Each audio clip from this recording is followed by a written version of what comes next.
उनका विचार ठीक है उतना, लेकिन उनको अपने को ये समझाना है कि साहब नहीं बेटा, ये चीजें तुम्हारे यहाँ भाई तुमको ऐसा करना, मतलब उस चीज का उसको क्लियरिफिकेशन करना है हमको कि अगर बच्चा थोड़ा सा गलत बोल रहा है तो हमें बताना है कि बेटा यहाँ तुम गलत हो, यहाँ सही हो। तो इसलिए बिल्कुल आप लोगों की बात को सम्मान रखा जाएगा और इस चीज में मतलब ये हमें हक है। और एक बेटा आप लोग पढ़ रहे हो 18 साल के आसपास की आयु के बच्चे को, एक हमारे यहाँ ये तो सबको जानकारी होगी कि बाल विवाह की प्रक्रिया हमारे यहाँ कानूनन गलत मानी गई है। विवाह की आयु कितनी है लड़कियों की, कौन बताएगा? बिल्कुल से। लड़कों की 25। अब बेटा इसमें ये चीज ध्यान रखनी है कि किसी तरह का कोई भी आपके परिवार का व्यक्ति, क्योंकि हम लोग वहाँ बैठते हैं एक न्यायपीठ चलाते हैं, तो हमारे पास ऐसी कई बारी लड़कियां आके शिकायत करती हैं कि साहब मेरी उम्र 17 साल है, मेरे माता पिता, मेरे चाचा चाची, मेरे दादा दादी, नाना नानी मेरी शादी करना चाह रहे हैं, कृपया करके आप मेरी सहायता करें। ये हम लोग रोज देख रहे हैं ये चीज। तो ऐसी कई बालिकाएं हमारे सामने आके शिकायत करती है, हम लोग उनके माता पिता को बुलाते हैं या उनका परिवार का जो भी व्यक्ति जो इस शादी ब्याह इस उसकी जो बातें करता है उनको बुला के उनके साथ काउंसलिंग करके उनसे लिखित में लेके कि 18 साल से नीचे की लड़की का आप विवाह नहीं करेंगे, नहीं तो हम लोग आपके ऊपर प्रकरण दर्ज करवा देंगे, पुलिस कार्रवाई होगी। तो इसके लिए बेटा ये चीज आप लोगों को स्वयं भी ध्यान रखना है। आप बहुत अच्छे बच्चे, आपको बिल्कुल जानकारी है इस बात की, तो इस चीज का बिल्कुल ध्यान रखें कि ऐसी बात पहली बात अपने सामने ना आए, और दूसरी जगह अगर आती दिखे तो एक जागरूक बच्चे की तरह,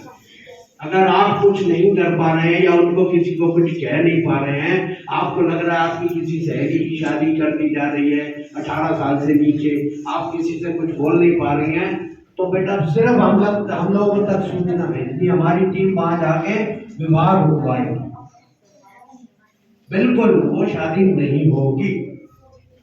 तो इसके लिए थोड़ा सा बेटा ये सब जागरूक होने वाली बातें हो जाती हैं कि हमको किस तरीके से कैसा हम लोग को जागरूक होकर समाज में रहना है।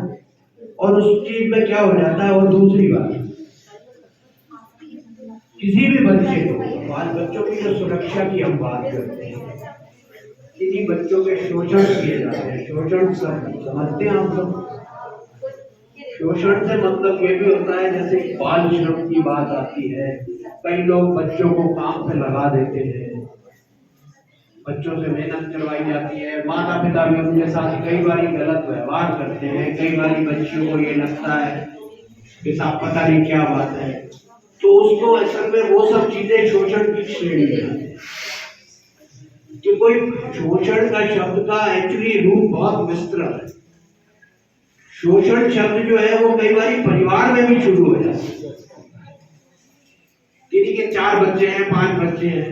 वो पाल भी नहीं रहे, पिता दारू पी के आ रहे हैं, परेशान कर रहे हैं, और उसके बाद उस चीज में इसको भी हम लोग शोषित बच्चे की श्रेणी में, ताकि अब जैसे बच्चों के लिए जो ये सब चीजें जो हमारे भारतीय संविधान के अंतर्गत जो जुड़ी हुई है, वो एक आप लोगों को जानकारी होना बहुत जरूरी है। सर्वप्रथम बात आती है, बच्चा छोटा है या 18 साल तक का है, तो स्वास्थ्य संबंधी कि बच्चे का स्वास्थ्य बहुत अच्छा रहना चाहिए, उसके लिए स्वास्थ्य की सेवाएं चलती रहती हैं, आपके स्कूल में भी प्रोग्राम होते रहते होंगे, उसके लिए शासन ने सरकारी अस्पताल खोले हुए हैं, पूरी कोशिश ये है कि सब सभी बच्चों का स्वास्थ्य बहुत अच्छा रहे। फिर आती है शिक्षा, बच्चों की शिक्षा, आज आप लोग का स्टाफ बहुत अच्छा है, यहाँ पे स्कूल टीचर बहुत अच्छे हैं, बहुत अच्छा पढ़ाते हैं हमको, तो ये सब आप लोग का अधिकार है और उसके लिए हम लोग सब सेवा कर रहे हैं, क्योंकि ये इन लोगों की ड्यूटी है, ये शिक्षक हैं, तो ये इन लोगों की ड्यूटी है कि हमें बच्चों को एक अच्छी शिक्षा देना है, समाज में बहुत उन्नतिशील इंसान वो बने, उसको एक बहुत अच्छी विचारधारा देनी है, तो ये सब चीजें। फिर आती है बेटा इससे महिला बाल विकास, कभी सुना बच्चों ने नाम? एक विभाग होता है, सरकारी विभाग होता है महिला बाल विकास, ये जो आंगनबाड़ी तो सब जानते होंगे, आंगनवाड़ी जो संस्थाएं चलती हैं, कुपोषित बच्चे जो रहते हैं, बच्चों का स्वास्थ्य खराब रहता है, कई बच्चे सब, तो वो हर बच्चा महिला बाल विकास के अंतर्गत आ जाता है। क्योंकि ये संस्थाएं जो काम करती हैं, जितने भी ये काम कर रहे हैं, ये संस्थाएं बच्चों के लिए ही काम कर रही हैं। तो काम सब आप लोगों के लिए। आज आप और हम लोग की जो मुलाकात हो रही है, तो ये सब ये गैर सरकारी संस्थाएं हैं, वो भी सब इसी के अंतर्गत आती हैं। साहब ये आप लोग के लिए, बच्चों के लिए काम कर रहे हैं, जो आज आप और हम मिल रहे हैं, ये जो बात कर रहे हैं, तो उसके अंतर्गत बेटा हम ये जो बातें कर रहे हैं, अब इसके लिए सिर्फ थोड़े से आपको नंबर उठाई भी गए हुए हैं, पूरे जिले का हम लोग देखते हैं। उसके अंतर्गत सभी जगह तो पहुंचना हम लोग का बेटा संभव नहीं हो पाता। बेशक कोई बच्चा किसी तरह की जानकारी, जितनी हमारे बीच चर्चा हुई, अगर कोई ऐसा सोचता है कि साहब मुझे जानकारी नहीं है या कोई अलग से जानना चाहता है, तो बेशक आप बेटा कोई भी बच्चा पूछ कुछ है तो अपनी बात को यही समाप्त करने की कोशिश करें। तो बेटा आप ये हम जो बात कर रहे हैं, ठीक है, इसका सभी को ध्यान रखना है। 109 है बाल कल्याण समिति, उसका ऑफिस हम लोग का वहाँ पे। महिला बाल विकास में भी आप लोग सूचना देंगे। अगर आप लोग आपकी क्षेत्र की आंगनबाड़ी में भी सूचना दे देंगे ना, वो भी अग्रवाल साहब तक सूचना चली जाएगी। अगर इन तक की सूचना चली गई तो हम तक आ जाएगी। तो इस टाइप की कोई, जैसे आप लोग इतनी दूर नहीं आ पा रहे,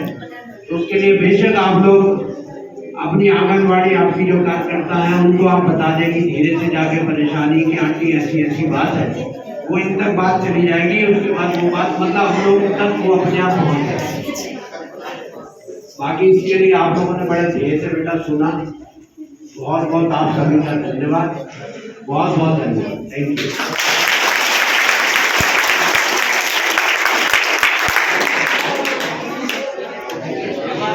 और अपनी बात रखें।